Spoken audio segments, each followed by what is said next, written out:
Très bien les amis, dans ce workshop, nous allons créer des utilisateurs dans AWX.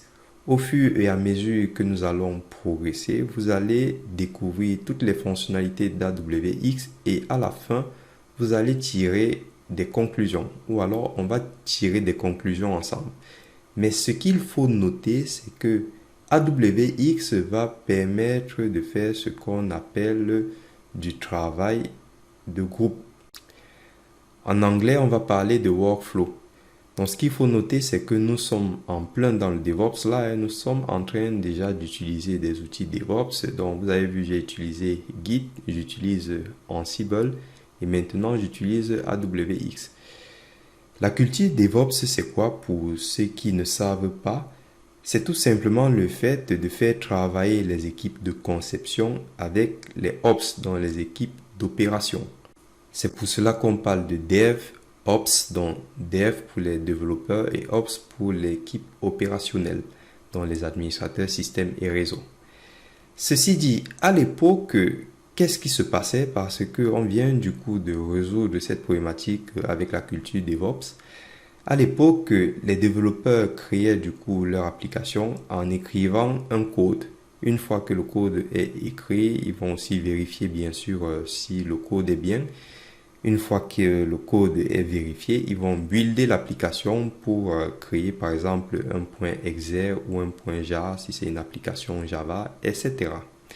Après, ils vont lancer une phase de test pour voir si l'application fonctionne.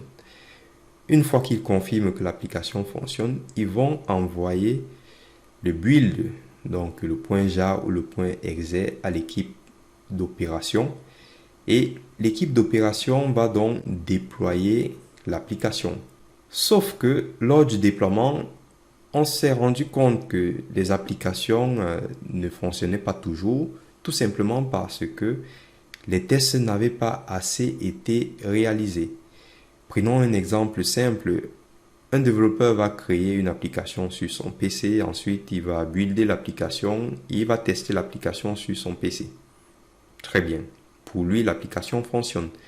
Quand on envoie l'application au Ops pour qu'il déploie l'application afin que des milliers d'utilisateurs consomment cette application-là, on se rend par exemple compte que l'application commence à bugger parce que elle ne supporte pas la charge de travail ou alors toutes les requêtes qui sont envoyées par ces milliers d'utilisateurs. Alors, ce qui s'est donc passé, c'est qu'avec la culture DevOps, on s'est dit, on va mettre en relation les devs avec les ops pour que à chaque fois qu'il y a une modification du code de l'application, les ops sont au courant. Et du coup, si les ops constatent qu'il y a un bug lorsqu'ils vont faire une phase de test ou une phase de déploiement, ils vont savoir à quel niveau ça bug. Quel est le dernier commit? Vous avez vu qu'on a fait des commits par exemple pour mettre à jour nos informations avec Git. Donc, à chaque fois qu'un développeur va donc créer une application, il va travailler sur Git et ensuite il va faire un commit pour historiser les modifications de cette application. Ceci dit, si jamais il y a un bug, on peut savoir quel est le dernier commit et quelle est la dernière ligne que le développeur a rajoutée. Vous avez vu ça dans GitHub quand on a essayé de regarder l'historique des modifications. Et donc, on peut savoir quelle est la ligne où le code bug. Vous voyez ce que je veux dire? Et avec ces outils qu'on utilise, donc GitHub, Git, etc., on peut donc partager notre travail avec tout le monde. C'est donc ça la culture DevOps. C'est pour cette raison que, avec maintenant la culture DevOps, on a maintenant une équipe de conception et on a les Ops. Donc, l'équipe de conception est là pour créer le code source. Si nous sommes sur le réseau, ils vont par exemple utiliser Ansible pour créer les playbooks et les Ops seront tout simplement là pour utiliser les playbooks afin de déployer la configuration sur les switches. C'est pour cette raison que nous allons créer donc une équipe de conception et une équipe d'opération.